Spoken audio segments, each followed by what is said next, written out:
God talk about, in the book of Isaiah, he talk about a king that will arise as the leader of the Persian, who will release the children of Israel from exile, and his name is going to be Cyrus. And when Cyrus came into power, he wrote a decree that freed the children of Israel from Babylonian exile. That handwriting, that decree, if you fly to London today and tell people you want to go and see the Cyrus document, they will take you to where it is in the museum in London. God document. I asked God one day, I said, God, nobody argue about the history of the Egyptians because they are mummified and the artifact about who they were, about all the pharaohs are in their tomb. We can study it and see it. And God said, Femi, I don't want documented history to be the reason why people will believe me. Because nobody argue about the pharaoh ever living. We see it on TV. The tombs of the pharaohs. The Bible talks about all that. But God will never allow the children of Israel to have that kind of culture. Because then our faith will be in history instead of the God that makes the history. But you have to transport yourself and study and ask questions to let you know this is not just a make-up book. This book is real. And I keep telling you, you can practice what we teach here in your life and let it become your own truth, not the truth of the pastor. Let it become your truth. Let it become what you expect. It doesn't matter what you are facing. Expect God to be on your side. Expect God to help you. And when He does, nobody has to convince you that God is real. They say a man with facts is at the mercy of the man with experience. Once you've experienced something, you don't have to argue with somebody who is preaching theory. God is real. And He has proven it in the Bible. And He's proven it in the people's life on a daily basis. You watch the news, you know God is a miracle working God. How can we have Joe, the guy who gave us all those pastry and everything? I remember we were talking the other day, say on Good Night Friday they were in the church and they were praying. When they heard the thunderstorm was coming, all the church members gathered and started praying. Say, Lord, don't let there be a single injury in St. Louis. If you ever went to Berkeley or drive by Airport Road and see the extent of the devastation that the Good Friday storm caused in St. Louis, and yet not a single fatality happened, you have to be a fool to agree that something miraculous happened. Houses flattened. The glasses in the airport that blew out of the window. I mean, a single strand of glass can kill a man. Yet, there was not a single fatality. It's simply because it was Good Friday and a lot of churches were having a revival or a section that day and they prayed. Our God is a miracle working God. Amen. And He will work miracle in your life today. Amen. But what I want to talk to you about is to use the history of the Bible where we read to show you how faithful God is. We read in the book of Joshua chapter 9. Let me bring you up to speed. The children of Israel, God created Adam and Eve, they messed up, they corrupted the generation of humanity. God looked for a man from which He can restart humanity.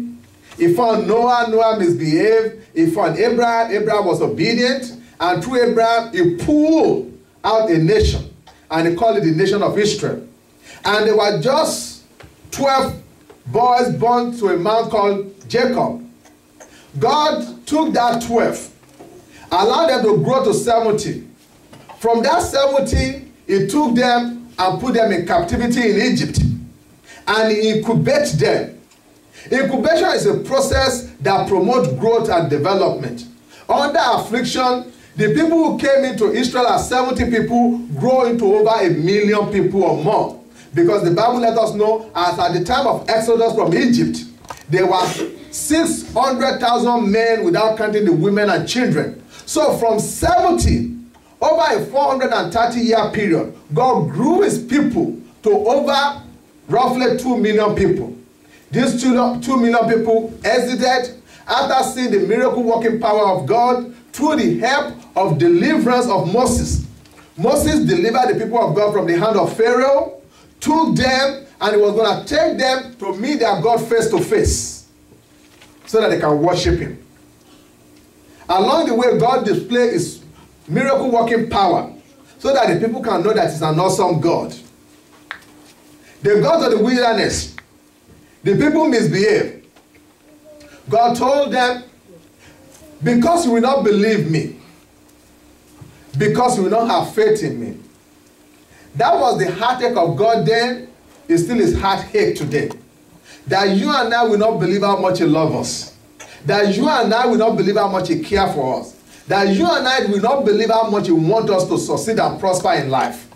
That was the heartache of God then. That's still a heartache of God today.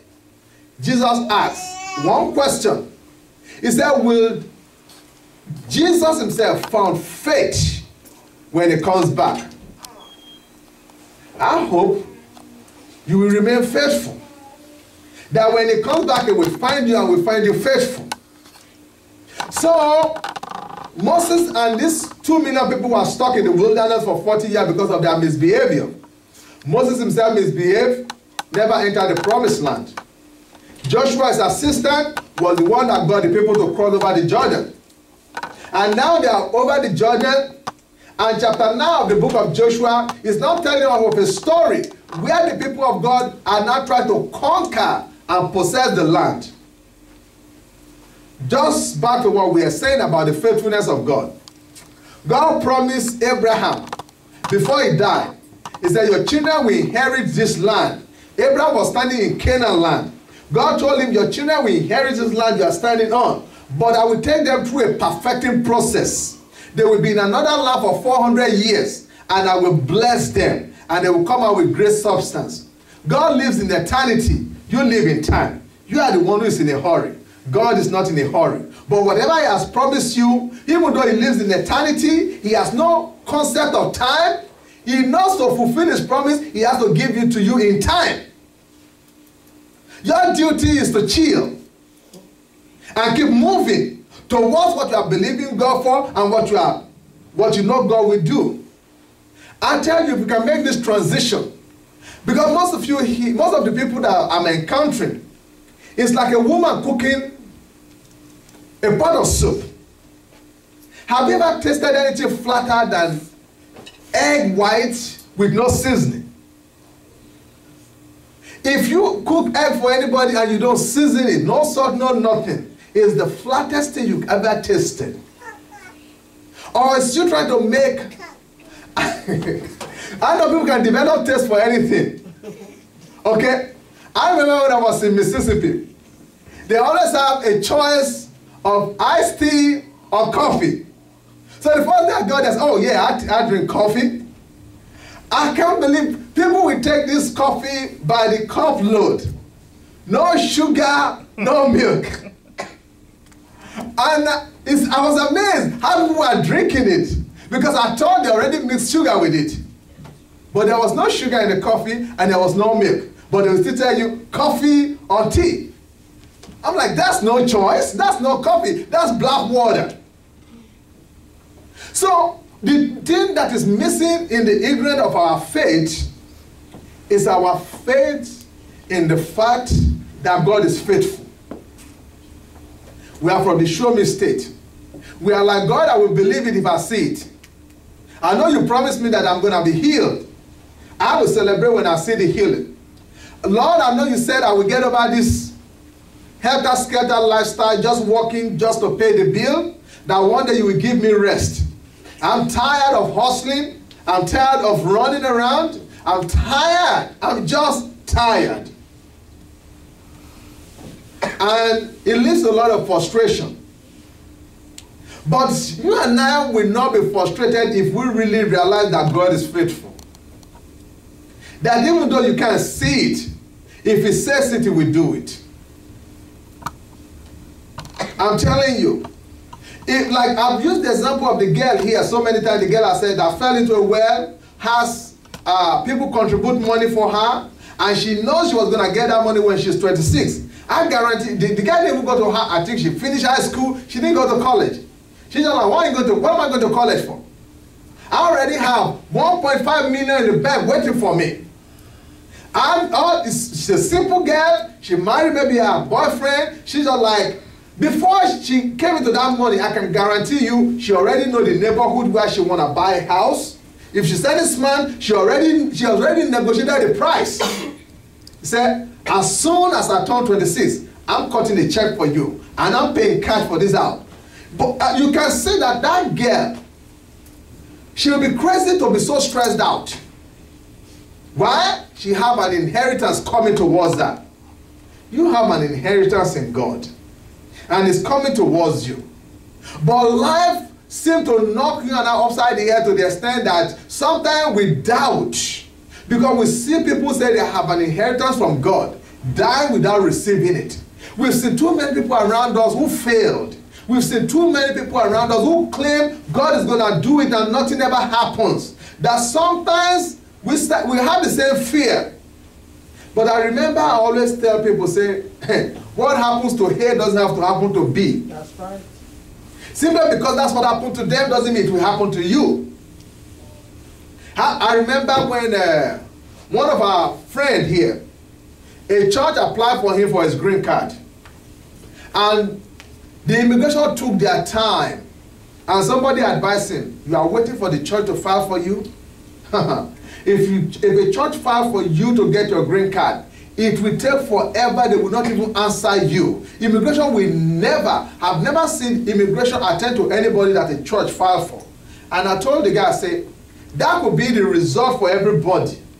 But you always claim you have a covenant with God, a covenant of blessing with God. What will make you think God will not do for you, even though he has never done it for anybody you know of? The week he was trying to do something crazy was that week he spoke to me.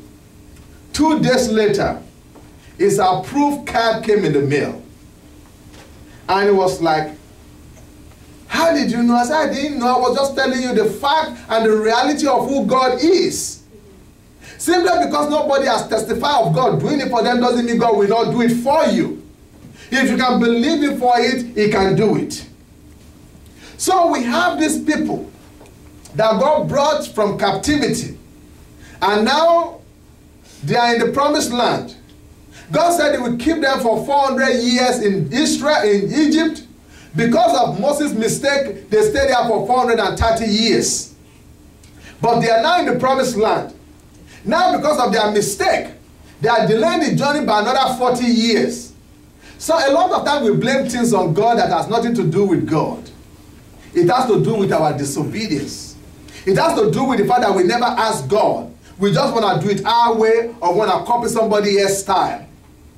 So now they've delayed their journey by another 40 years because of their disobedience. And after that 40 years, they've got into the promised land. Now in the promised land, the instruction of God is for Joshua to kill all the people that live in that land. I want you to drive them out. Engage them in battle. And let them run. Because your fear has gone ahead of you. Before you even show up, they are dead men, they will run away. Whoever engaged you in a fight cannot stand before you. That was the instruction of God for Joshua. Joshua heeded that instruction. They were fighting to possess the land. But there's a particular tribe who heard of what God is doing for the people of Israel and said, we cannot fight these people. They will kill us and they're going to drive us from our land. Where do we go? They said, you know what we're going to do? Let's try and trick them. And listen to this. You will see how faithful God is. In Joshua chapter 9 from verse 1 to the end. Read it when you get home. It's just a 25 verse chapter. So the Gibeonites agree among themselves. They say, you know what we're going to do? We're going to get some real old jackets. Real raggedy jackets. Raggedy pants. Raggedy clothes. And some sandal that is old and raggedy looking. We're going to put them on, and we're going to act as if we are traveling from a very far place to come and meet with the Israelites. The Bible said they packed really old, they wore really old clothes, really old shoes, and then they took a wineskin that is already dry and cracked and looked very old. And then they took some bread that are moldy and dried and just disgusting looking. They put it in their basket. And then they came and met with the Israelites, and they knelt down before them. And they said, we are your servant. We live very far away. Where we live is very far. But we want you to enter into a covenant with us that we're going to be your servant. And because we are your servant, you will always protect us. They said, how do we know you're not lying? How do we know you don't live within a short distance from this area and you are just trying to trick us? They say, look at our shoe. This shoe was fresh, good looking when we left home, but we've been working on it for days. Look at our clothes. Our clothes was fine when we left home, but we've been traveling for days. And the clincher, look at our bread. We just break this bread fresh last Friday. That's 7 days ago. Since we've been traveling, the bread is all moldy and dry now. Look at our wineskin. The wineskin is all dry because of the long journey. And the Bible says something profound there. The children of Israel saw the evidence, but they never asked God. When was the last time you make decisions based on what you see around you and you never asked God? I remember when Michael was going for the nursing program. I told him, I said, I'm glad for you. I said, you have the appetite to be a nurse. Most people that I know of just realize that nursing pays good money, and they don't care that they have the temperance and the inclination to be a good nurse. They just want to make money, so whatever is the reigning cause, that's what they want to do. I said, if I go and do a nursing course, my license will be revoked very soon. I said, because I don't know how to censor my words. I said, I will say things I have no business saying to a client. And in this country, they will report you. So I said, I'm not going to run in anybody's lane. I know that for a fact. But there are too many people running in other people's lane, looking at other people's success to make a decision about their life. Are you side-driven or you are God-driven? The Bible says once they saw the evidence, they never consulted God. And God is a gentleman. If you don't invite him,